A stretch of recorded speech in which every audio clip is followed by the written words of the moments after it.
As I continued reading about the P generation's contributions to the concept of God, I finally began to see some similarities with the form of theism I had been taught and believed as a Christian. According to P, God was beyond the comprehension of human beings. The full reality of God would always elude our understanding. Rather, only the manifestation of God could be seen, the glory of Yahweh.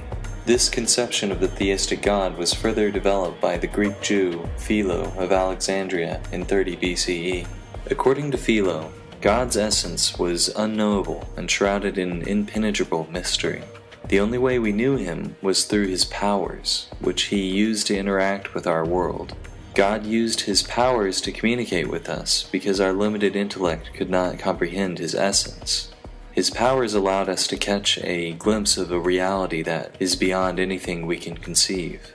I had abandoned even this more mysterious conception of the theistic God for many reasons, which I had solidified after my deconversion, not least of which was because the evidence indicated that this type of theistic God was generated directly from the ideas of polytheism. But it was nice to see a conception of God that was closer to the ground of all being of panentheism, which I now felt was possibly the true form of God. I had encountered a possible expression of the God of panentheism in the Vedic concept of Brahman earlier in the history of God. Brahman was seen as the power that sustains everything. The whole world was the divine activity welling up from the mysterious being of Brahman, which was the inner meaning of all existence.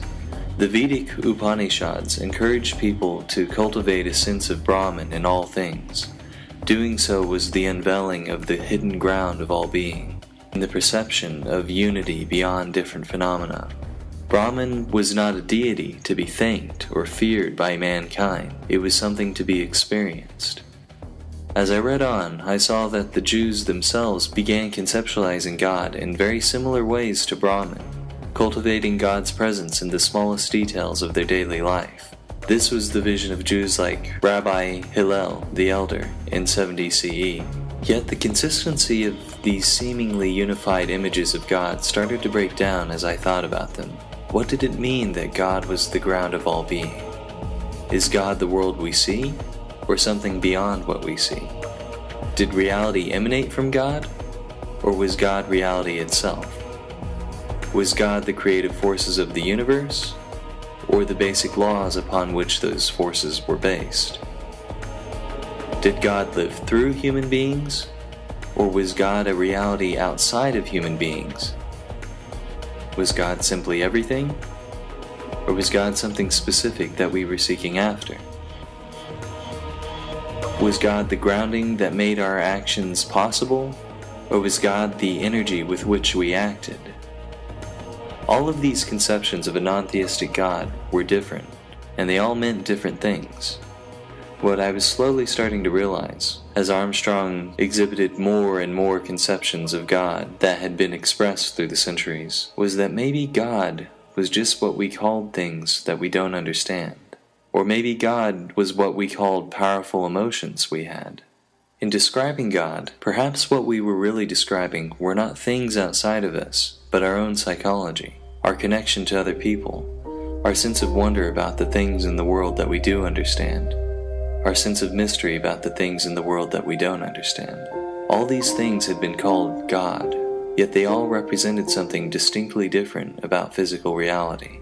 And saying that it is all God, that everything is God, is profound in its own way, but saying that also diminishes the special quality of each individual perspective.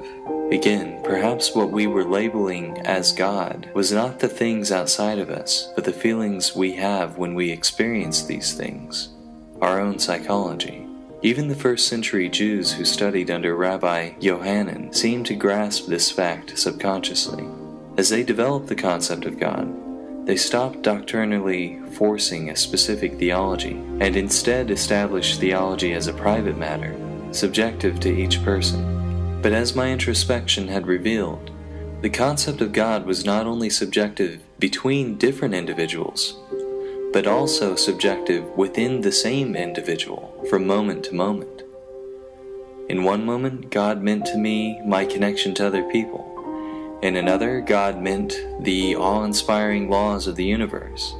In yet another, God meant the awe-inspiring expression of the universe itself. Maybe God was not a thing. Maybe God was a feeling.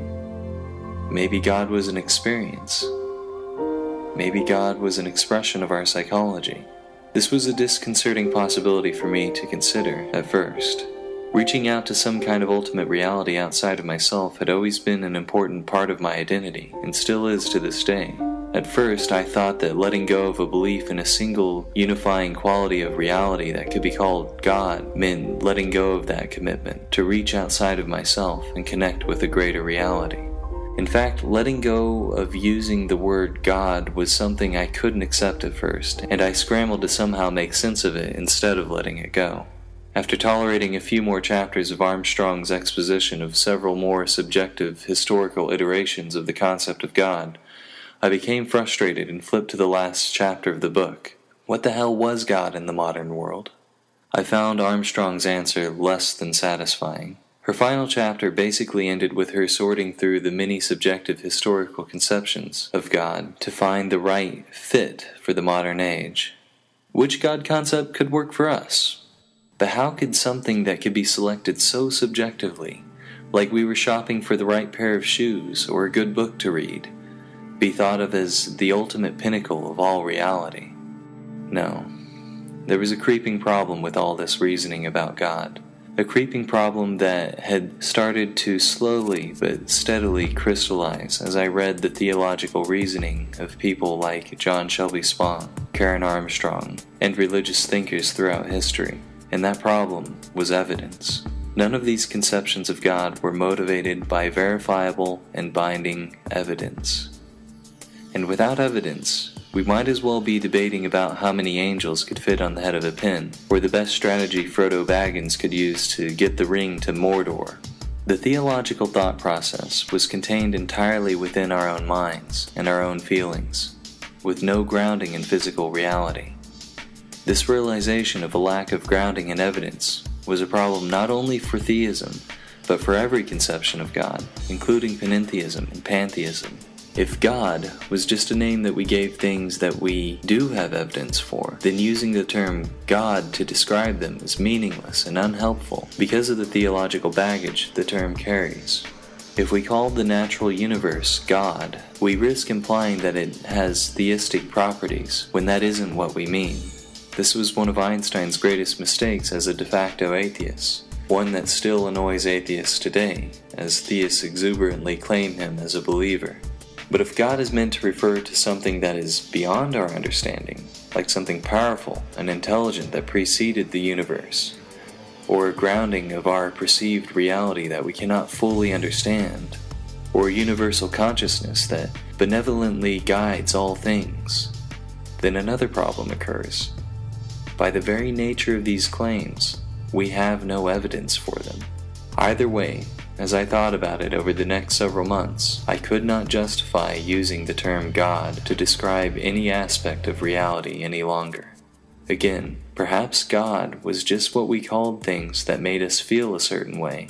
Perhaps ultimately, the best way to think of God was as a feeling we experience, a part of our own psychology. How was it that it was so hard for people to agree on what God was, yet so easy for them to agree that there was a God? Because God is a feeling of the ultimate and the numinous, a feeling that all people share and experience. Not a thing, but a feeling that we use to label our experiences, often the most meaningful experiences of our lives. And a lot of things throughout history had made people have this feeling. So a lot of things throughout history had been called God or called evidence of God. The explanation made a lot of sense. As I continued my journey over the next several years, I began to solidify my currently vague grasp on the principles of evidence and reason that had spontaneously led me to this conclusion. In fact, I began to solidify my grasp on a number of relevant scientific principles as well. Without even realizing what I was doing, I began to embark on a mental boot camp that would transform the way I perceive and think about the world.